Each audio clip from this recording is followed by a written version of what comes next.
And in today's video, we're going to cover a Vernon-esque idea. I believe I first saw it being published in Vernon's The Chronicle series, Inner Secrets of Card Magic, I believe. I could be wrong. But around there, he covered a very novel idea to having a card selected that I want to share with you today. And I did want to credit him, as well as John Armstrong, who in Smaller Things, Bigger Difference, covered a new way, well, not a variation on Vernon's way to having a card selected to get into the idea, because in John Armstrong's case, he wanted to avoid everyone thinking the same idea. If you do a card spread like this and having a card selected, eventually a spectator will ask, or a smart person will ask, hey, if I pick a card, you're going to find it, right?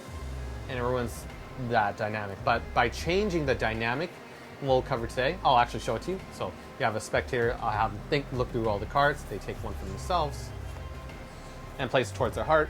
Now you've left the hold, and you say, I'll take back the rest of the deck. Now you've left yourself in a great position where you are able to, in this case, control the card. They have what they thought, well, what is a free selection, but they have no dynamic of what's going to happen, and you're left in a great position, so it adds more mystery to it.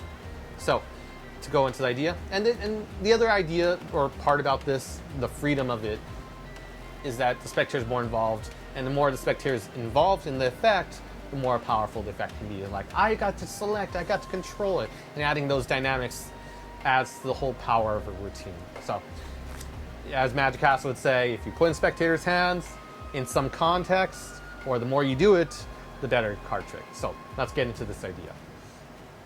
Cards are here, they can be shuffled however. And in another section, we're going to cover different methods on how to shuffle cards in a different section. I believe section 3. So in this case, we are going to we have the cards shuffled by spectator. You doesn't matter. We have this pack of cards, and you say this is more audience management in this case. We hand it to them, and so it's in their hands. And you say, I want you, imagine this is a spectator doing this, that they are in control of the cards. I want you to spread through the cards, so turn them up, turn it to yourself, and start spreading through the cards. I'm going to assume that I don't know how to spread cards, just more casual like a spectator.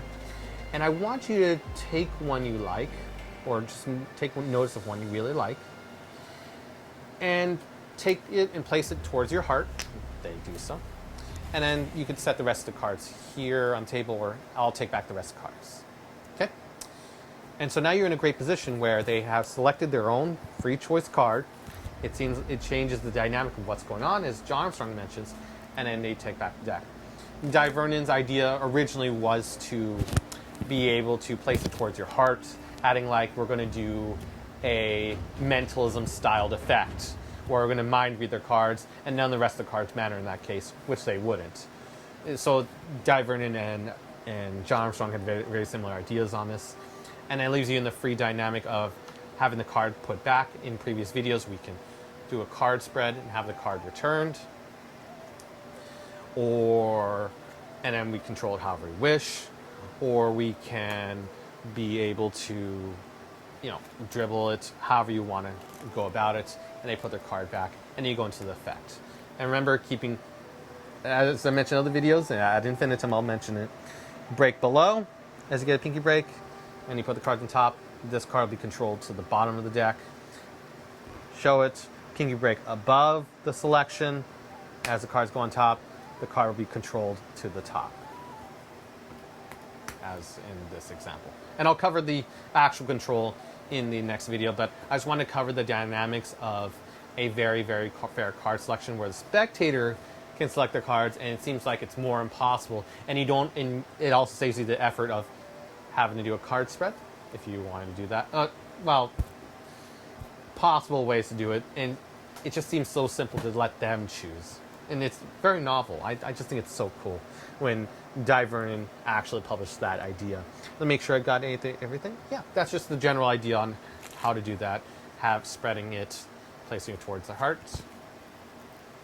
and being able to have its free idea, and it doesn't seem like the same card trick where it's pick a card, pick a card, pick a card.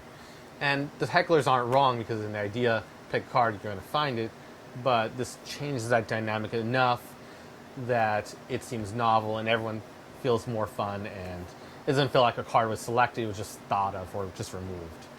So with that said, hope you enjoyed the video and see you in the next one.